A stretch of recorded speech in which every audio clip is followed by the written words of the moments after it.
правиме некоја дистинкција, што то не значи дека некој што е во рурална средина не може да има добри, скапи, убави кондури и да ги облече и да отиде во градот и да биде тоа.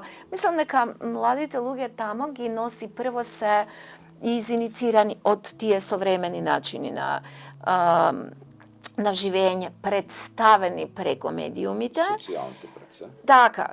И каде што вие по секоја цена сакате да влезете во како мачорот во чизми, не? Сакате да влезете во модерни.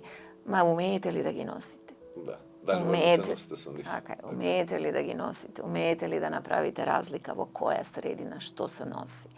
Како се однесува, дали тоа се одветствува со начинот на вашето однесување, со вашиот говор, со вашата артикулација на нештата што ги правите.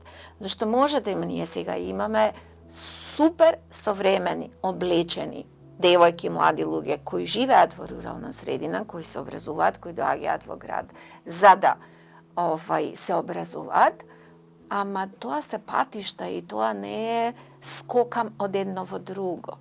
Знаете, тоа е повеќе мака за оној што скокнал во нешто што не го чувствува како свое. Или што не го познава. И не го познава. Да. И тогаш е една маскаријада која се случува во големите градови. Многу се извинувам за искреност. Па не, тоа се ваши лични согледувања, а јас ги делам истото мислам. Да. Така да овде ги среќавам, овде среќавам многу градски манири, овде среќавам прекрасни луѓе со одлична содржина.